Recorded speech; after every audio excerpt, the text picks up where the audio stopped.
হয়েছিল, জাতির শ্রেষ্ঠ সন্তানদেরকে পঙ্গু করে দেওয়ার জন্য তৈরি হয়েছিল অগণিত আইনা ঘর। আমরা কি সেই দিনগুলো ভুলে গেছি? না। জুলুম যখন চূড়ান্ত পর্যায়ে পৌঁছে যায়, জুলুম যখন শেষ প্রান্তে পৌঁছে যায়, আল্লাহর আরশে আজিমের দুয়ার খুলে যায় রহমতে। আকাশ হতে নেমে আসে এক ঝাঁক আবাবিল, তাকবীর ধ্বনিতে প্রকম্পিত করে রাজপথ। সেই তাকবীর ধ্বনিতে জালিম ফ্যাসিস্ট বাংলার সীমানা ছেড়ে যেতে বাধ্য হয়। ও আমার প্রিয় ভাইরা, আবারও যদি বাংলার মুসলমানের উপরে হাত ওঠে, আলেমদের ইজ্জত নিয়ে কেউ হাত তোলে, আপনারা কি আবারও 26শে জুলাইয়ের মতো গর্জে ওঠার জন্য প্রস্তুত আছেন? লিল্লাহে তাকবীর, লিল্লাহে তাকবীর। দিল্লি না ঢাকা, দিল্লি না ঢাকা, লিল্লাহে তাকবীর। আমার ইচ্ছা ছিল না এই গানটি গাওয়া, কারণ যা হবার তা তো হয়েই গেছে। খামাখা পুরানো ব্যথায় কেন আবার ব্যথা দেব? কিন্তু আয়োজকদের অনুরোধ বারবার, ভাই সাম্প্রতিক সময় অনলাইনে আপনার একটি গান ব্যাপক আকারে, ইভেন আমাদের হুমায়ুন কবির ভাই বলে গেছেন গণভবনটা নাকি ফাঁকা। কষ্ট পাবেন না তো? রাগ করবেন না তো? বিনয়ের সাথে বলি, যারা ব্যথা পেয়েছেন ক্ষমা চাই। পতিত এই স্বৈরাচারকে আমরা আর নাড়াচাড়া করতে চাই না। আস্তে ঠিক না, জোরে খামাখা ব্যথা দিয়াটা দরকার নাই। শুধুমাত্র অনুরোধের জায়গা থেকে গাইছি, ভালো লাগলে আওয়াজ তুলবেন তো। তবে হ্যাঁ, কথাগুলো সত্য বলবো, মিথ্যা বলবো না। দেশি আগুন লাগাইয়া আলেমদের জ্বালাইয়া, ওরে দেশি আগুন লাগাইয়া, আগুন লাগাইয়া জনতারে জ্বালাইয়া, তারে জ্বালাইয়া পালাইয়া ছাইরা গেলে ঢাকা। গণভবনটা এখন ফাঁকা। ঠিক আসতে না, জোরে দেশি আগুন লাগাইয়া আলেমদের জ্বালাইয়া, দেশি আগুন লাগাইয়া জনতার জ্বালাইয়া পালাইয়া ছাইরা গেলে ঢাকা। গণভবনটা এখন ফাঁকা, বুবুরে গণভবনটা এখন ফাঁকা। দেশে আগুন লাগাইয়া জনতার জ্বালাইয়া, দেশে আগুন লাগাইয়া আলেমদের জ্বালাইয়া পালাইয়া ছাইরা গেলে ঢাকা। গণভবনটা এখন ফাঁকা, ডাইনি রে গণভবনটা এখন ফাঁকা।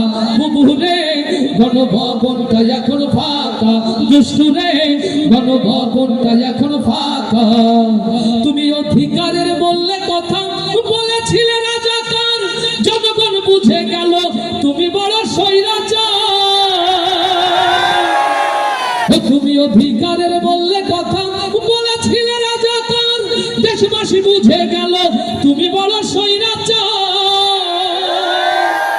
তোমার নেই তো শরম লাজ, তুমি বড়ই নাটকবাজ। তোমার নেই যে শরম লাজ, তুমি বড়ই নাটকবাজ। তোমার নেই যে শরম লাজ, তুমি বড়ই নাটকবাজ। কাউয়া ডাকে না আর কাকা। গণভবনটা এখন ফাঁকা, বুবুরে গণভবনটা এখন ফাঁকা। দেশে আগুন লাগাইয়া জনতার জ্বালাইয়া, দেশে আগুন লাগাইয়া আলেমদের জ্বালাইয়া পালাইয়া ছাইরা গেলে ঢাকা। গণভবনটা এখন ফাঁকা, বুবুরে গণভবনটা এখন ফাঁকা।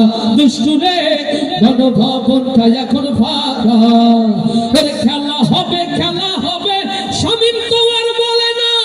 সংসদে মমতাজের বুকটা এখন ফাটে না। আচ্ছা ঠিক না, জোরে খেলা হবে, খেলা হবে, শামীম তো আর বলে না।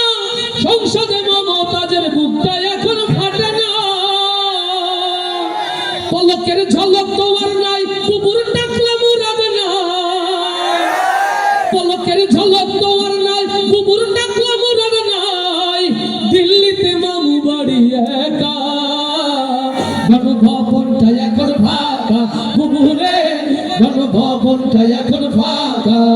দেশে আগুন লাগাইয়া আলেমদের জ্বালাইয়া, দেশে আগুন লাগাইয়া জনতার জ্বালাইয়া পালাইয়া ছাইরা গেলে ঢাকা গণভবনটা এখন ফাঁকা বুবুরে গণভবনটা এখন ফাঁকা দুষ্টুরে গণভবনটা এখন ফাঁকা তুমি মিথ্যা মামলায় ফাঁসি দিলে সোনার মানুষ গুলারে কত বড় ডাইনি সেজে নাই মায়া তার অন্তরে ও চোরাডাঙ্গার নবী প্রেমিক তাওহীদি জনতা হৃদয়ের কান খুলে শুনে রাখেন যারা আল্লামা সাঈদীর মতো যুগ শ্রেষ্ঠ আলেমকে জুডিশিয়াল কিলিং এর মধ্য দিয়ে হত্যা করেছে আগামীতে আল্লামা সাঈদী রক্তের বদলা স্বরূপ এই জমিনে যদি কোরআন প্রতিষ্ঠার ডাক এসে যায় আপনারা কি তার জন্য প্রস্তুত আছেন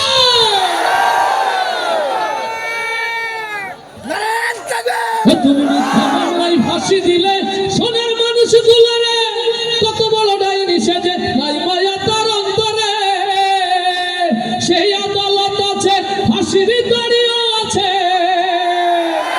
সেই আদালত আছে ফাঁসির দড়িও আছে অপেক্ষা করছে এখন ঢাকা কবে পাবে বুবু তোমার দেখা ডাইনি রে কবে পাবে বুবু তোমার দেখা দেশে আগুন লাগাইয়া জনতার জ্বালাইয়া দেশে আগুন লাগাইয়া জনতার জ্বালাইয়া পালাইয়া ছাইরা গেলে ঢাকা গণভবনটা এখন ফাঁকা বুবুরে গণভবনটা এখন ফাঁকা দুষ্টুরে গণভবনটা এখন ফাঁকা ও দুষ্টুরে গণভবনটা এখন ফাঁকা গণভবনটা এখন বাংলাদেশটা এখন ফাঁকা মাথা বড় আসতে হয়ে গেল